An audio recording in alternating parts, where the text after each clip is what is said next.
और जोशीमठ में हेलंग मारवाड़ी बाईपास निर्माण का विरोध किया गया। हेलंग मारवाड़ी बाईपास का स्थानीय लोग विरोध कर रहे हैं। व्यापारियों ने प्रदर्शन करके एसडीएम को ज्ञापन भी सौंपा है। 2 के अंदर बंद हो हेलंग मारवाड़ी बाईपास का काम, ये व्यापारी बोलते हुए नजर आए। पौराणिक मान्यताओं से छेड़छाड़ करना यहाँ पर ठीक नहीं है। हिंदू धर्मावलंबियों की भावनाओं पर कुठाराघात यहाँ पर किया जा रहा है। ये तमाम तरह के बयान सामने आए हैं। लगातार इस पूरे मामले को लेकर प्रदर्शन व्यापारियों द्वारा देखा जा रहा है। देखिए तस्वीर भी हम आपको दिखा रहे हैं।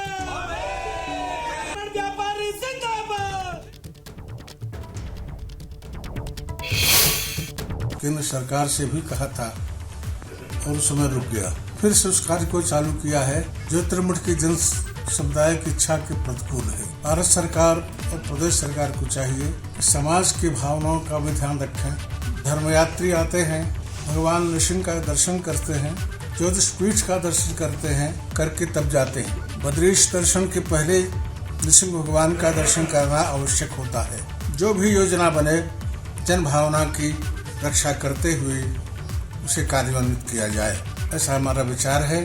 जो ज्योतिष यात्री आवें, ज्योतिष पीठ और ज्योतिर्मठ में भगवान नृसिंह का दर्शन करते हुए बद्रीनाथ का दर्शन करने के लिए जाएं। इस भावना की रक्षा जन समाज की रक्षा करनी चाहिए। मेन कारण है हेलंग मारवाड़ी बाईपास कि जो पिछले जनवरी में यहाँ पर भूधसा हुआ था, उसका मुख्य कारण हेलंग मारवाड़ी बाईपास था। यहाँ आस्था से जुड़ा प्रश्न भी है हेलंग मारवाड़ी बाईपास जो पुराणों में भी लिखा हुआ है, जिसका बिहार द्वारा और सरकार द्वारा पूरा जोशीमठ की अनदेखी की जा रही है, जिसके लिए आज पूरा व्यापार मंडल स्थानीय जनता ने यहाँ पर अपना आंदोलन फिर से शुरू कर दिया है। जिसकी आगामी, क्योंकि हमने अभी 2 दिन का समय दिया हुआ है, अगर इस हेलंग मारवाड़ी बाईपास को बंद नहीं किया जाता है तो 2 दिन बाद चक्का जाम और पूरे व्यापारिक प्रतिष्ठान बंद होंगे, जिसकी संपूर्ण जिम्मेदारी शासन प्रशासन की होगी और यात्रा काल को देखते। त्रिवेंद्र रावत के बयान से भाजपा ने किनारा कर लिया है। भाजपा के प्रदेश अध्यक्ष महेंद्र भट्ट का बयान सामने आया है। बयान किस परिप्रेक्ष्य में किया गया वो भी बताएंगे। महेंद्र भट्ट बोलते हुए नजर आए, मेरी जब उनसे मुलाकात होगी तो मैं जरूर पूछूंगा। तो त्रिवेंद्र रावत के बयान से भाजपा ने किनारा कर लिया है। भाजपा के प्रदेश अध्यक्ष महेंद्र भट्ट का बयान सामने आया। बयान किस परिप्रेक्ष्य में किया गया वो ही बताएंगे। और लेकिन जब मेरी उनसे मुलाकात होगी तो मैं इसके बारे में बात जरूर करूंगा, महेंद्र भट्ट यहां पर बोलते हुए नजर आए। त्रिवेंद्र रावत ने गोडसे को लेकर एक बयान दिया था और उसी को लेकर ये बयान सामने आया। जी हमारे बहुत वरिष्ठ नेता है, उनका बयान किस परिप्रेक्ष्य में रहा होगा उसका उत्तर वही दे पाएंगे। और क्योंकि अभी हमने सोशल मीडिया के माध्यम से बाकी बयान को समझा है, त्रिवेंद्र जी जैसे मेरी भेंट होगी तो मैं भी समझने का प्रयास करूँगा कि परिप्रेक्ष्य में उनका ये कहने का भाव था। देखिए, क्योंकि मैंने जैसे कहा कि प्रत्यक्ष रूप से अभी बयान के बारे में हमारे पास कोई स्पष्ट जानकारी, हमने भी उनसे इस संबंध में वार्ता की है। व्यक्तिगत मत होते हैं, व्यक्तिगत हर व्यक्ति के अपने विचारों के आधार पर होते हैं, और ये मत जो किस रूप में उनका रहा है वो उस बारे में बहुत सटीक जानकारी वही दे पाएंगे। त्रिवेंद्र सिंह रावत के बयान पर कांग्रेस लगातार हमलावर है। पूर्व सीएम हरीश रावत ने भाजपा सरकार को घेरा। भाजपा बताए वो गोडसे को देशभक्त मानते हैं क्या? हरीश रावत बोलते हुए नजर आए। महात्मा गांधी के दोष सिद्ध हत्यारे को राष्ट्रभक्त कहा यहां पर, और इसी को लेकर पूर्व सीएम हरीश रावत ने सरकार को घेरना शुरू कर दिया है और यहां पर तमाम तरह के सवाल पूछे हैं। भाजपा बताए कि वो गोडसे को देशभक्त मानते हैं क्या? ये बड़ा बयान है पर हरीश रावत का। और सीधे प्रधानमंत्री जी से, जेपी नड्डा जी से जानना चाहते हैं कि क्या भारतीय जनता पार्टी नाथूराम गौडसे को राष्ट्रभक्त मानती है? गांधी की हत्या के दोषी व्यक्ति को, दोष सिद्ध व्यक्ति को क्या भारतीय जनता पार्टी राष्ट्रभक्त मानती है? ये सवाल हम उनसे पूछना चाहते हैं। रहा सवाल त्रिवेंद्र सिंह रावत जी का, उन्होंने ये बयान क्रांतिकारियों की, आज़ादी के रणबांकुरों की धरती पूर्वी उत्तर प्रदेश में दिया है, बलिया में दिया है, देवरिया में दिया है, और ये उन क्रांतिकारियों का अपमान है। पूर्वी उत्तर प्रदेश की महान जनता का, क्रांतिकारी जनता का अपमान है, क्योंकि त्रिवेंद्र सिंह हमारे राज्य के मुख्यमंत्री रहे हैं। हमारे राज्य में एक व्यक्ति ऐसा है जो नाथूराम गौडसे को राष्ट्रभक्त मानता है। मैं उसके लिए पूर्वांचल के लोगों से क्षमा चाहता हूँ।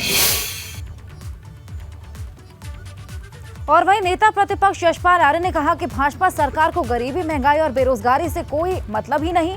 भाजपा सरकार देश को तोड़ने की सोच रखती है। हालांकि भाजपा दबी जबान में त्रिवेंद्र का बचाव करते हुए नजर आ रही है। सत्य अहिंसा के मार्ग से उनके नेतृत्व में देश स्वतंत्र हुआ। आज उन्हें राष्ट्रपिता महात्मा गांधी जी कहा जाता है।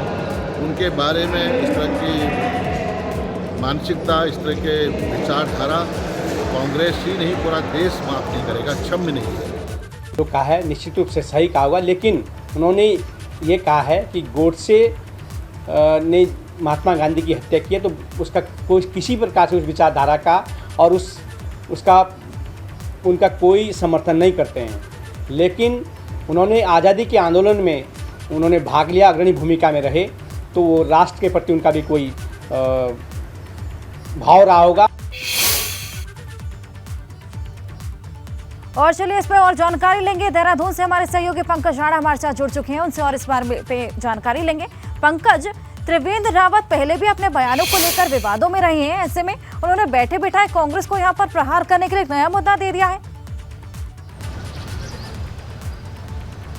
बिल्कुल हर्षा, देखिए ये एक नया मुद्दा है कांग्रेस के लिए, और सिर्फ उत्तराखंड ही नहीं बल्कि उत्तर प्रदेश और केंद्र के तमाम कांग्रेस के नेता अब इस मुद्दे को लेकर भाजपा को घेर रहे हैं। नेशनल लेवल पर भी तमाम तरह से इस पर सवाल पूछे जा रहे हैं। क्या भाजपा के राष्ट्रीय नेता ये बताएंगे कि नाथूराम गोडसे देशभक्त थे जिन्होंने गांधी की हत्या की थी? किस आधार पर वो बीजेपी के लोग इसे देशभक्त मांगते हैं? लेकिन यहाँ अगर प्रदेश के नेताओं की बात की जाए, भाजपा के प्रदेश अध्यक्ष महेंद्र भट्ट ने भी इस बात से किनारा किया। कल रुड़की में मुख्यमंत्री पुष्कर सिंह धामी से भी सवाल पूछा गया था, उन्होंने भी कहा कि इसकी उन्हें अभी जानकारी नहीं है। तो कहीं ना कहीं ये चीज़ें इशारा कर रही हैं कि भाजपा के भी जो नेता हैं वो इससे अब किनारा कर रहे हैं, बचना चाहते हैं, क्योंकि एक विवादित बयान है। उत्तर प्रदेश से लेकर उत्तराखंड और तमाम राष्ट्र के नेताओं तक इसको लेकर कहीं ना कहीं बयानबाजी हो रही है। उत्तराखंड में तो क्योंकि इस तरह को लेकर हरीश रावत ने भी पूर्व मुख्यमंत्री त्रिवेंद्र सिंह रावत को घेरने की कोशिश की है। लेकिन त्रिवेंद्र नहीं बल्कि भाजपा के तमाम वरिष्ठ नेताओं को भी तमाम तरह से घेरने की कोशिश की और सवाल ही पूछे। तो ये कह सकते हैं क्योंकि 2024 के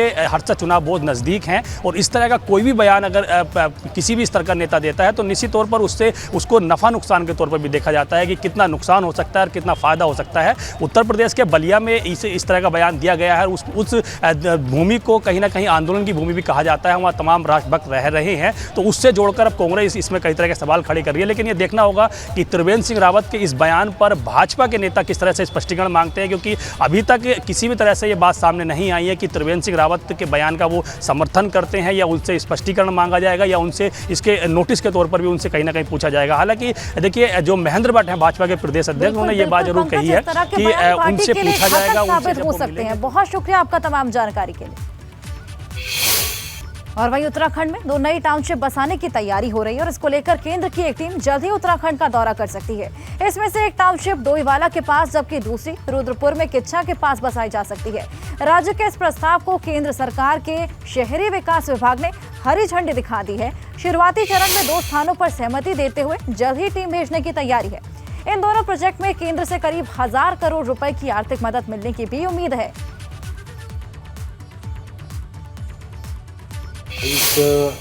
जो क्षेत्र थे वो चिन्हित किए थे और उसको भी शॉर्ट लिस्ट हमने किया था।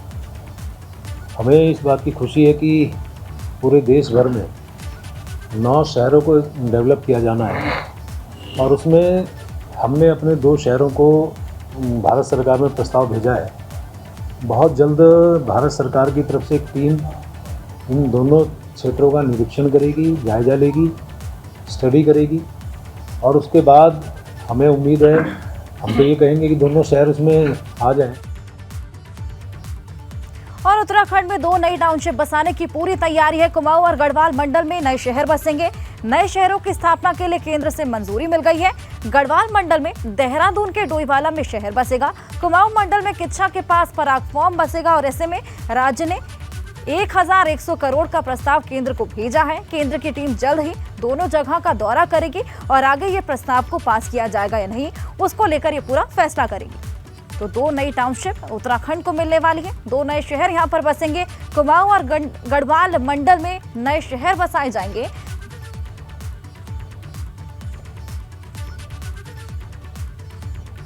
बड़कोट से खबर है, यहाँ पर फिर से नाबालिग बहनों को भगाने की वारदात सामने आई। उत्तरकाशी में पिछले 10 दिनों के अंदर ये दूसरा मामला है। मुजफ्फरनगर के 2 युवकों को स्थानीय लोगों ने पकड़ लिया है।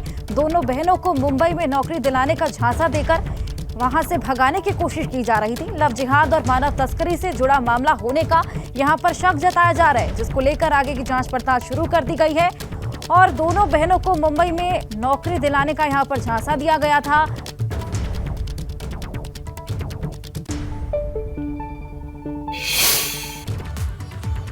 और वहीं कॉर्बेट नेशनल पार्क में जंगल सफारी के दौरान सैलानियों की जिप्सी के पीछे एक हाथी दौड़ पड़ा। हाथी की दौड़ का ये वीडियो सोशल मीडिया पर अब वायरल हो रहा है। इस वीडियो में देखिए, वीडियो हम आपको दिखा रहे हैं। इस वीडियो में देखा जा सकता है कि सैलानी जंगल से गुजर रहे हैं और इसी दौरान एक हाथी गाड़ी के पीछे दौड़ने लगता। देखिए तस्वीरें हम आपको दिखा रहे हैं। गनीमत रही कि ड्राइवर ने गाड़ी को बहुत तेजी से वहां से निकाल लिया। सोचिए अगर गाड़ी में कोई तकनीकी खराबी हो जाती, ये गाड़ी बंद हो जाती तो क्या होता। जाहिर है जंगल सफारी के दौरान जानवर को देखकर कभी भी शोर ना मचाए, ना ही उसे उकसाने की कोशिश करें। हालांकि अभी तक ये वीडियो की पुष्टि नहीं हो पाई है, जिससे ये पता चल सके कि ये वीडियो कितना पुराना है और पार्क के किस हिस्से का है। देखिए किस तरीके से हाथी यहाँ पर जिप्सी के पीछे दौड़ लगा रहा है।